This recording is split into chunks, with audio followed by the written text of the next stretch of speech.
Hi, Max. Thank you very much for inviting me to speak with you today. And I'm quite excited to share some of my thoughts. My name's Raheela Rehman. I am from Cambridge in the UK. And what brought me to Bangladesh was a very close friend of mine in the UK who's Bangladeshi who got married in Sylhet. One of the differences for Bangladesh, I would say, it's less developed. And I think this is a good thing. Google Translate is my best friend. Will you come back then? Absolutely. I intend to come back. Great. Usually what do you do for a living? Do you have a job or do you have a business or what do you do? I'm a physicist stroke engineer by background.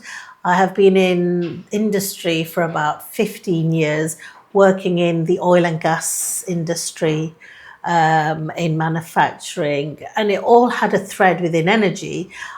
Took a step into the academic world where we support the academics at the University of Cambridge within energy. And this is multidisciplinary, so it could be anywhere from chemistry to physics to policy to business to history, all related to energy, and where the academics will select a much larger global problem within the energy sector and come together to address that systematically. That's a huge web of works, a lot of works. So let's come back to Bangladesh again. This is what I'm asking. I'm very happy that Cox's Bazar is one of the world's longest Sunday beach.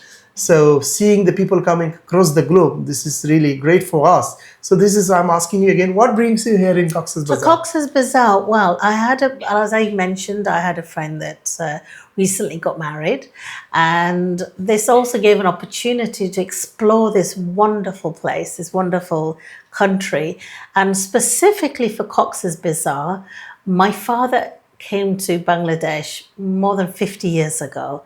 He visited Dhaka, Cox's Bazar, and St. Martin's Island, and this was a personal drive to come here.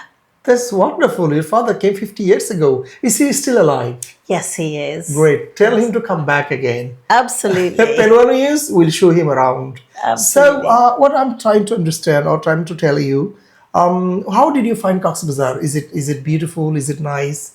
How did you... Well, Cox's Bazar, the beach itself is very beautiful. The waters are warm, they're clean and clear, and it's a beautiful long beach and very comfortable. I felt as a female on the beach, I felt very safe, and it's mixed gendered.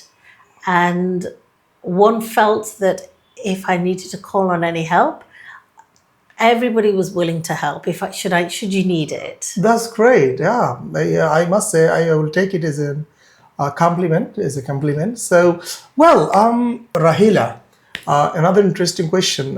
As you know, this is the longest sandy beach in the world of 125 kilometers long. Did you walk on the beach? I certainly did. I both walked to the beach and I actually walked across the beach in the water. I must have walked there for about 45 minutes in one stretch, and it was easy access. I'm sure you are a good traveler. You have been to so many cities very close to the beach. So comparing to those cities close to the beach, what are the differences between Cox's Bazar and the rest of the beach cities? You are right. I have been to a number of beach cities. The last one was San Francisco in the USA, but I've been to many in the UK. UK has a very strong beach culture. I've been to many beaches in Italy, to Greece. One of the differences for Bangladesh, I would say, it's less developed. And I think this is a good thing. And if Bangladesh doesn't move forward to developing this on a tourist level, I think it would be best placed to think about this strategically without losing the essence of Bangladesh, so that it's not a carbon copy of other places around the world.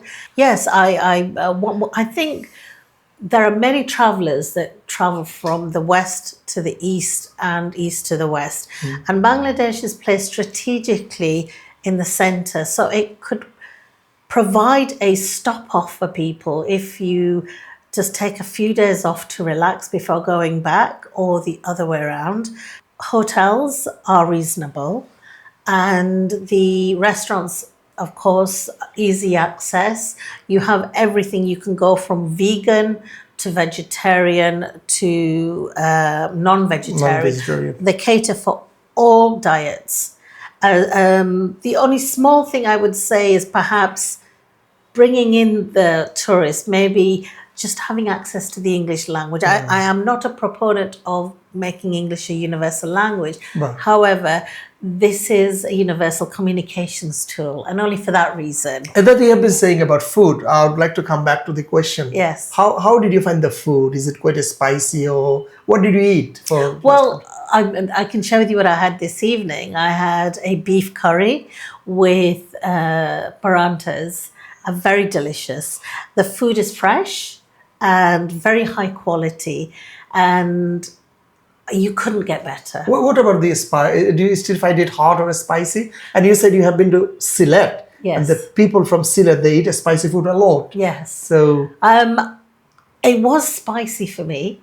However, I think you can become acclimatized to it.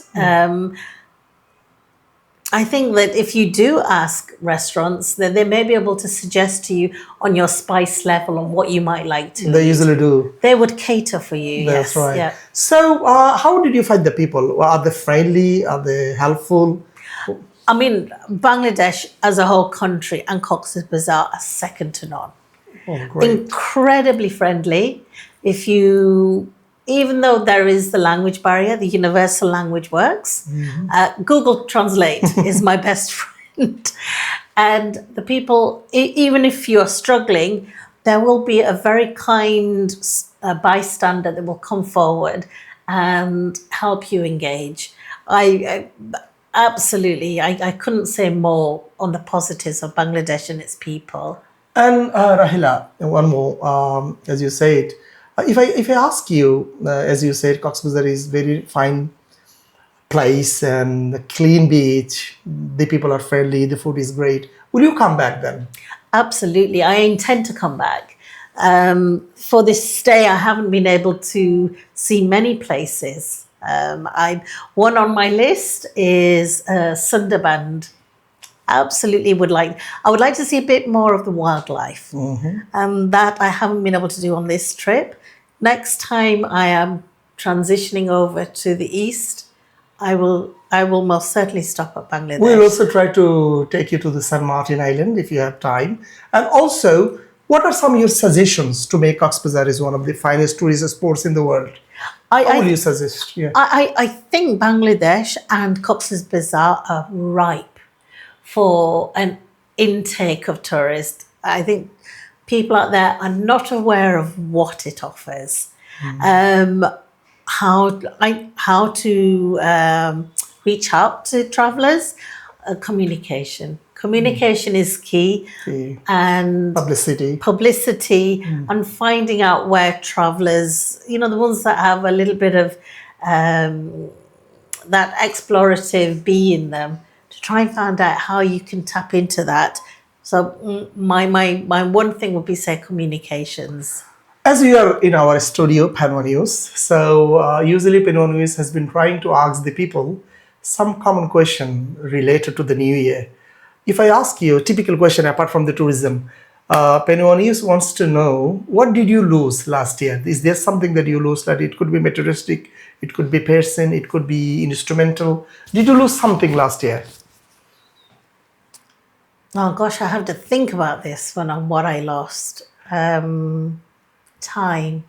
I was incredibly busy, non-stop busy.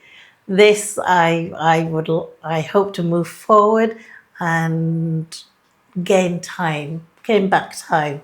So the last comment is, I want you to say to the followers of Panowa News, Happy New Year, and what do you wish to them? Happy New Year, Panowa News. I am very privileged to be sat here today with Max, and I wish you a fantastic new year, and may all your dreams and wishes come true. Thank you so much, dear audience and the followers. And she's very happy to be here in our studio, and she wishes she will come back. So if she really comes back, we will invite her into this studio again. Since then, I must say, take care of yourself. Happy New Year. Goodbye.